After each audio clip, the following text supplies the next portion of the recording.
Good afternoon. Welcome to the Midday Mull for Monday, the 18th of November. With McShane, we're working our way through the book of Amos. Today we read chapter 7. And in it, Amos has a number of visions, and he has the Lord showing him things. And what he sees is a swarm of locusts coming and descending on the land, devouring everything. And he pleads with God. He says, we can't survive this. And God relents and says, okay, I won't do that. And then he has another vision, and he sees a fire sweeping through the land, burning everything up. And again, he pleads with God and says, the nation can't cope with this. And God relents and says, okay, I won't do that. And then the third vision he has in verse 7 is this. This is what the Lord showed me. The Lord was standing by a wall that had been built true to plumb, with a plumb line in his hand. And the Lord asked me, what do you see, Amos? A plumb line, I replied. Then the Lord said to me, look, I am setting a plumb line among my people Israel. I will spare them no longer. And as I read that, I thought it's a wonderful picture of how God works. That God has a plumb line to make sure that things are properly straight.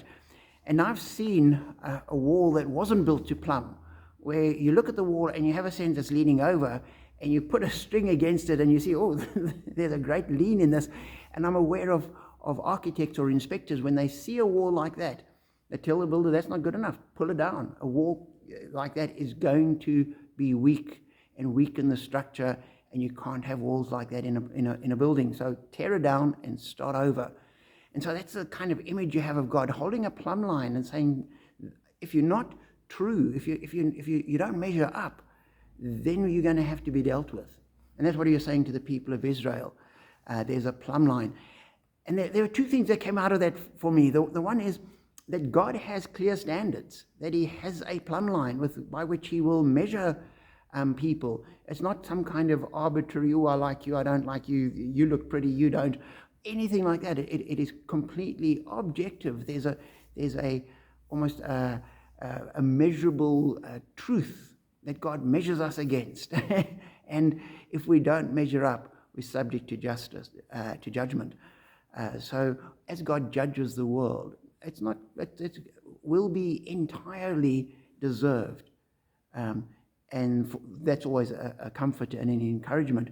And the second coming out of that is God holds a plumb line to our lives as well. And we've got to pray, God, build us true to plumb. As you work in our lives, keep us right, keep us measuring up, that we're not going to be weak, we're not going to be leaning over, we're not going to be a threat to the structure. And we pray for ourselves, Lord, keep us in line. We pray for our church. God, as you work, as you build something, keep us true to your intentions, your revealed will, the plumb line you have. We pray the same for society. And as we look at ourselves, the plumb line of God, he's given us in his word. He's given us his standards, his laws, his commands, his principles. So we know, in a sense, what the plumb is, what God measures us against. And which is why we spend time reading the word and thinking about it and praying about it and saying, God, help our lives measure up to what you have here. So be encouraged as you walk with God, and pray that he will keep you true to plumb. Be blessed.